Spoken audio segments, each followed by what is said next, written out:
You are listening to I Am Refocused Radio with your host, Shamaya Reed.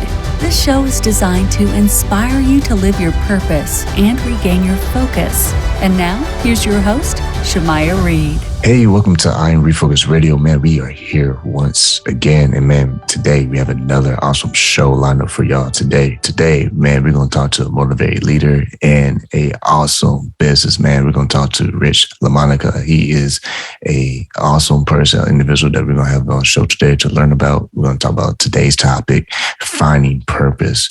But first and foremost, I want to say thank you, Rich, for your service to the United States, being with the Army. And I just want to say welcome to the show, man.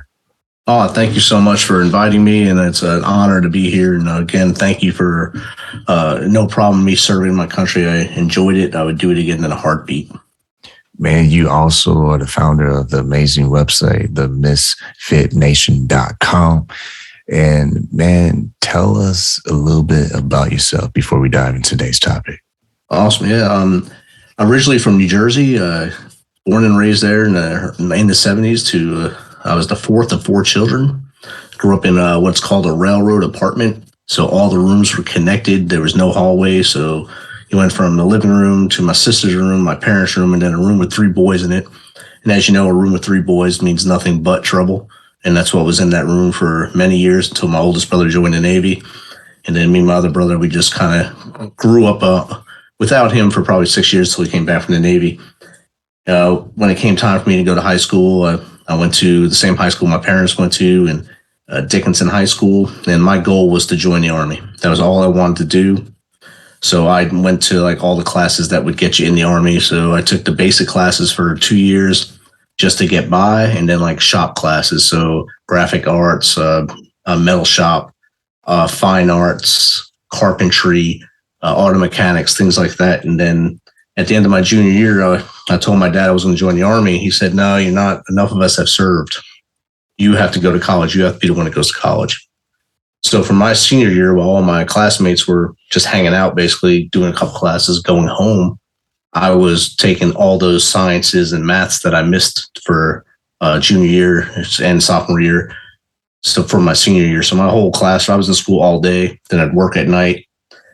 And then at the end of senior year, I took the SAT test and somehow I passed it. I don't know how. And I got to Berkeley College in New York. I went there for a year, transferred to St. Peter's College in New Jersey, and walked on to play football for 2 years. We lost every game, so I learned a lot about being humble. Lost 15 straight games there. It was a pretty humbling experience. From there, I finally said, look, I'm old enough on my own now. I'm joining the Army. So I joined the Army in 93, for full-time active duty. Went to Fort Stewart, from there to Korea to Fort Campbell, Kentucky, Fort Campbell, Kentucky to Fort Riley, Kansas, to Alabama, to Korea again, back to Fort Campbell, Kentucky. And then I retired at Fort Campbell, Kentucky in 2015.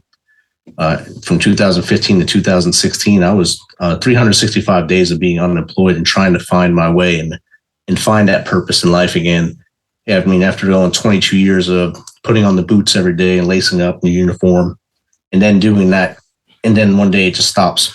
And then you can't find that job that you thought you would find because you thought you had a plan mapped out and it didn't work out. It wasn't that it was a failure, it just didn't work for that first year. But 365 days later, I found a job. I was offered a job. I took it. I jumped on it with excitement. I worked for a veteran nonprofit for a couple of years. And then from there, I jumped into the position I'm in now where I train soldiers on Fort Campbell on emerging threats. So I've been doing that for 4 years now.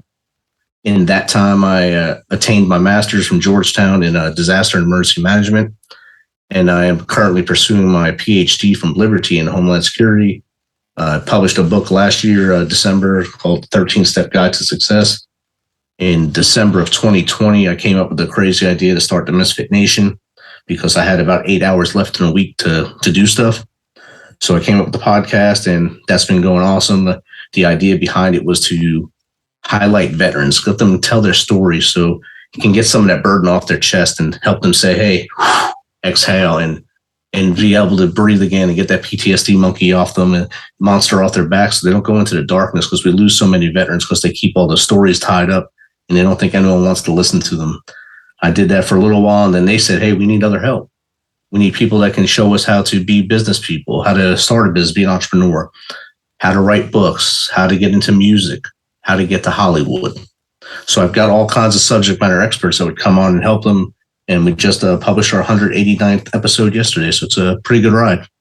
Man, congrats on that. And it almost sounds like it's like a mini class session. So whoever career path the listeners trying to find, they can easily learn that from your guest that's on the show. Exactly.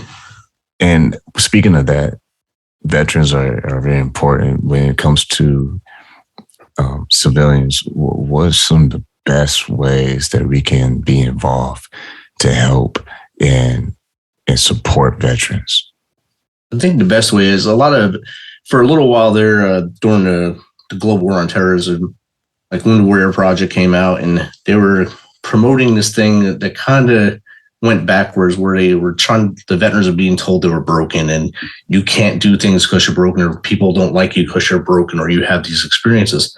What I like to see is businesses and other industry or civilian activities to just give them a hand up. Don't give them a hand out. Give them a hand up. Say, hey, sister, hey, brother, what do you want to do? You want to become a writer? Let me help you out. Let me show you how to do this. Or you want to start working here? This is what we'll start you at, but I know what your skill set. You're going to move up quickly. We just have to see you perform and do it. Just give them a chance and give them a hand up, not a handout. And that's what I like to see.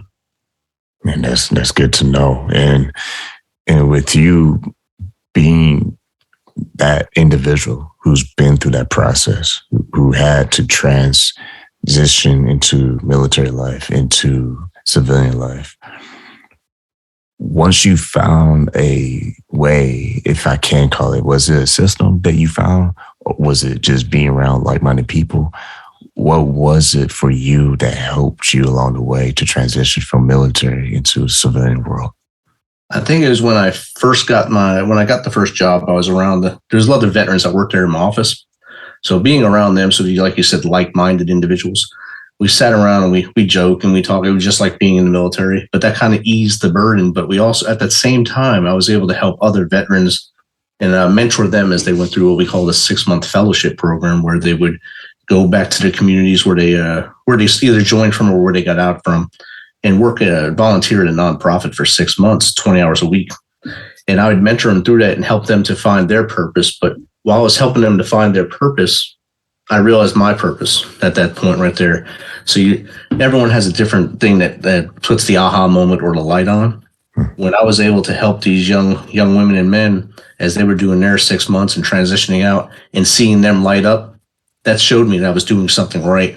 And I found that purpose again that I lost the day I took my boots off. And once I put that into perspective and did that, I haven't looked back since. Everything I do now is for the veteran community or for soldiers, as I do at my day job. And someone listening right now, and they're like, okay, man, we hear about that, quote unquote, find your purpose. And maybe they're just in a space where it's just not clicking right now. What do you say to that individual to help them understand what it really means to find your purpose? Right. To find your purpose, it doesn't mean that you're going to find a cure to something. It's to build a building or something. It's to find a thing that makes your heart palpitate, that you go out there and you feel like if you're doing it, it's not work. It's something that gives you joy to do. So for me, it's to mentor others or help others to get back to transition better than I did, to use my life lessons to help them. That serves my purpose. Or now with the Travis Mania Foundation, I go out and I mentor youth so they can be the next leaders of our great country. So for others, it could be helping someone get out of a rut. Hey, let me motivate you. Let's go out for a run today. And that's my purpose now. My purpose is to make sure you get up every day and we go for a run. But in order to find it, you have to know what you're actually passionate about. So if you know what you're passionate about, but you kind of lost it along the way because you maybe wound up in a spiral and you wound up down, you just got to stop, pause for a second and stop letting all the noise kind of around you, because we have a lot of noise around us these days with the media. And if you have your phone, something's always barking at you. You need to just pause and kind of reset and say, who was I X amount of years ago? Was it 4 years ago, a year ago? who was I then? What made me feel like I was doing something right? And that's where you got to get back to that again. How do I get back to doing something right again and get back out of my own way and do the right thing and find that purpose? Man, I like that key word, reset. And I think it goes in line with the name of the show, Refocus, because yes, there are times where you're going to have to reset, whether you want to or not. And as someone yourself who's been successful, what's some examples that you have in your own life where you had to reset to remind yourself, like, okay, I'm here for the long run, but I have to kind of scale back and remember what the mission's about? Dev, I can go back into my military service in Afghanistan, December 31st, 2010. I had been in country since September. I took over a platoon, and we called ourselves the Misfits. This is where the Misfit Nation came from, really. Because we came from all different walks of life, all different jobs, and we became one family, one platoon. But on December 31st of 2010, one of our own was lost. He stepped on a pressure plate mine. Him or a lieutenant was what stepped on it, and he was killed, and the lieutenant lost 3 limbs. At that moment, my sense of purpose at that time kind of got rattled, and I got angry. Of course, you go through the whole emotional roller coaster. You go anger, sadness, just get emotional, and anxiety, adrenaline's pumping. But I had to sit back and say, if I let this consume me right now, if I let this take me over, who am I to tell my soldiers not to do stuff? Who am I to lead them out of here? We had 4 months left. We had to do all the right things to get out of there whole at that point, and all of us come home. So I had to hit that reset button right there, change some of my style, and kind of become not just a platoon sergeant, but also think as a father, and think of how these young men and women were thinking right now that they lost a charismatic leader. What did I need to do to keep them motivated to move forward and keep myself pumped up to go? So I had to reset and do that. Fast forward to 2015 when I got out, and now I have no one to lead. It's just me and my dogs at home. And I'm applying to jobs, getting told, no, we can't afford you. We can't do this, can't do that. You want too much money. Your education is not high enough. I had to sit back and evaluate myself, and I hit pause. I hit the pause button. I kind of respawned, reset, and say, I got to refocus this and concentrate on what's going to make me get ahead. And finally, the stars aligned and everything aligned, and I got that job, and everything kind of paved its way forward from there. But it takes getting knocked down to reset and come back. And I think that's what happened. Once again, listen to Refocus Radio, talking to our guest, Rich LaMonica, amazing podcast host as well, man. You're doing your thing with the podcast world, but also amazing veteran of the United States Army. And there's so many things you said that just really sticks. And part of it is you have to get knocked down sometimes. And I think that helps us to remain human. Like, reality hits and life hits, and it's like a test, but it's like, what are you going to do though? Like, what are you going to decide to do? Are you going to quit, or are you going to find a way to get around somebody that's going to inspire you or coach you? Or I had someone on my show who she was also an Army veteran, and she said sometimes it was a couple of people that had the same idea. One was Army veteran, the other one was the actual life coach. But they both were saying similar core grounds of sometimes you have to find that inner leader and develop that person, because we can only focus on other people and what they can do for us and say to us. But until we actually do something with the material that they give us, it's all the same. Until we change, until we dig in deep and say, okay, no one else is going to do this for me. I have to find my way out. Exactly. And I think that is kind of what, if you look at the big picture of what's going on in our country in the last, say, 8 years or so, the big picture is people are stuck in their own way.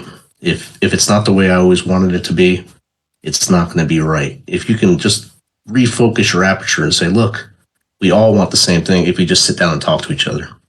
If we sit down and talk to each other, we can see that if we reset our minds and say, hey, look, this is what I believe should happen. And you're sitting across from that person, they say, that's the same thing I believe. Then why are we yelling at each other?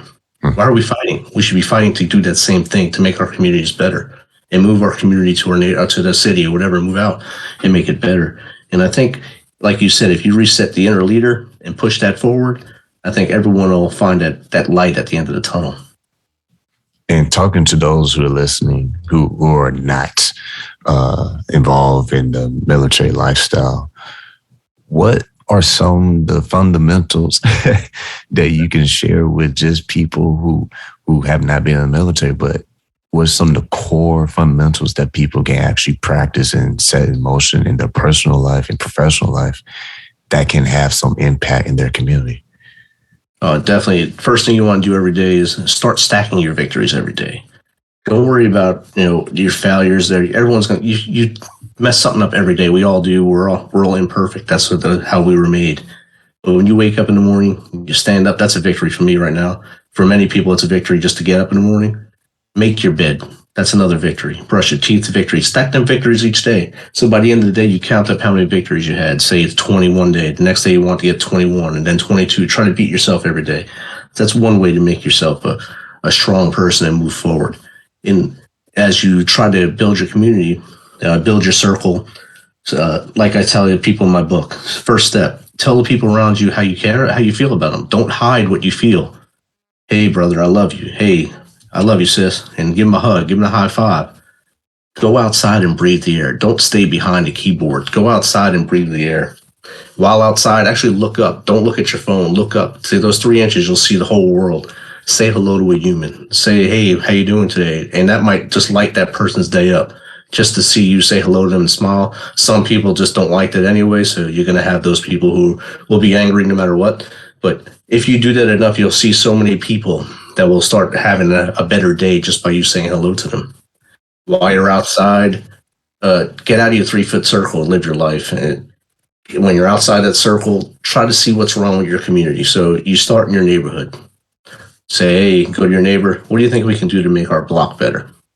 Once you get that block better, spread out to the next block. So you have that whole community, a subdivision. And then if one of you has that leadership charisma, move up to the county or city level and try to become a leader there to make the bigger change at the local level. Once you get the local level cleaned up, the rest will start taking care of itself because people will see that what is happening local is good. And that's what we want nationally as well. You want what's happening locally to happen nationally, and then everyone will live in this kind of harmony where, yeah, there'll be some hiccups here and there, but it won't be catastrophic like we've seen in the last 8 years or so. And most of all, be humble. You stay hungry and you keep hustling.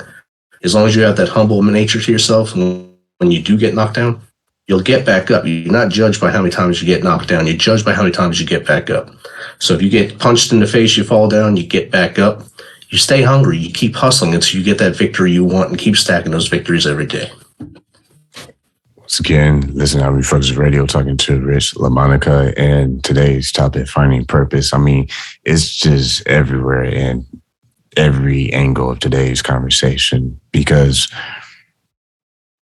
purpose without discipline. Now, that is something my last guest touched on. She was a former Army veteran. She talked about how important it is to be disciplined, because discipline will remind you of your purpose. Because discipline versus motivation, like, it's okay to feel good, right? Because someone says some inspiring words to you. But it's actually going to be the discipline that's going to continue to press you to push forward, even on the days where you don't feel like it. How has that helped you with your personal and professional career?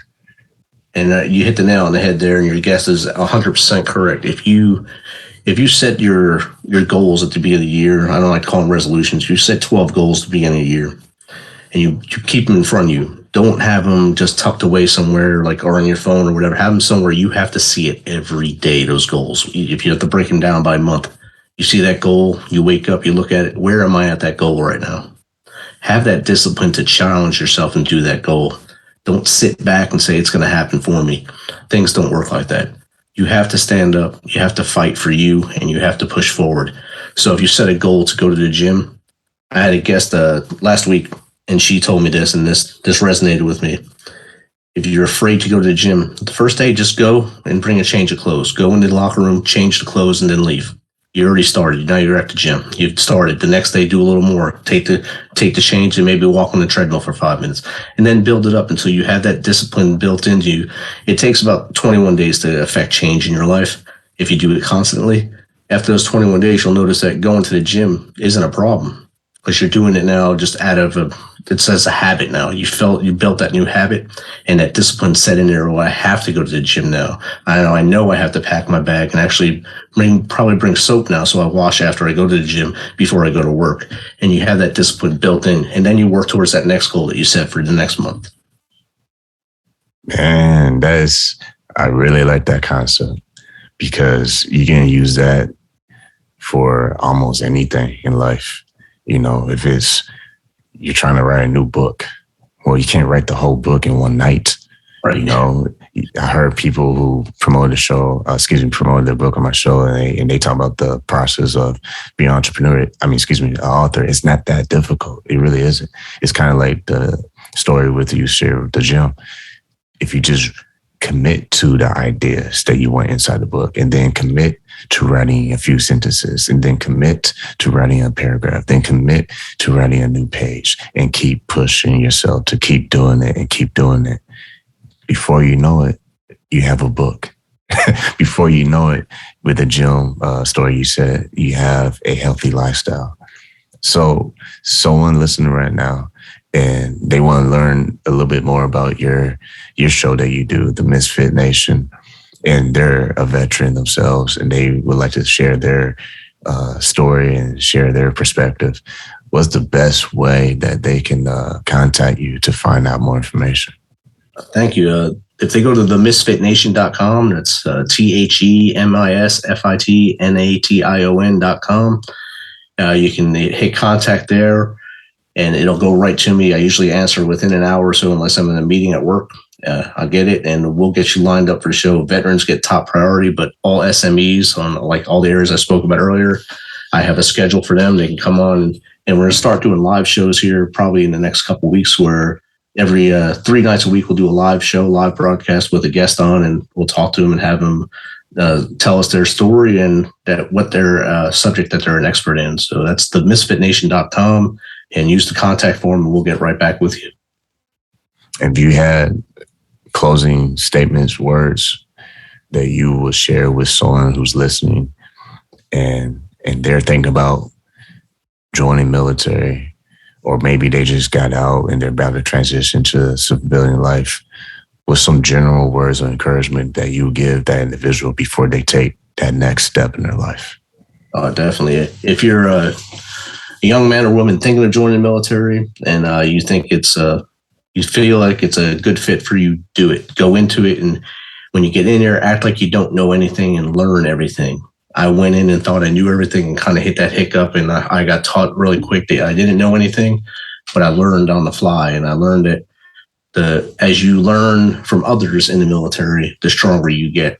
Pick a good career field, something that will translate to the civilian side. So if you like to work in computer software, IT stuff, go into to that same thing in the military, communications or into cyber. Do that kind of stuff. If you're transitioning out, have a plan when you're transitioning out. When you're getting out probably a year out before you're getting out. When you raise your right hand to join, at some point it's going to end. So as you get to that transition point, go to the classes they give you. For the Army, it's a Soldier for Life. The Air Force, Navy, Marines all have a similar program where they teach you how to do resumes. They talk to you about getting on LinkedIn, because if you're not LinkedIn, you're linked out. Build your network. Once you build that network, your network will work for you, and they'll help you. They'll lift you up. If you have people in your network that aren't lifting you up, they're not part of your network. They're just there. Move away from them. Stay with the positivity and keep moving forward, and things will work out for you. Man, Appreciate those words. Once again, talking to our guest, Rich LaMonica. Go to his website where he has his own show, The Misfit Nation. It is themisfitnation.com. Man, once again, I want to say thank you for taking time, your schedule, to talking to I'm Refocused Radio, man. I appreciate you having me. Have a good night.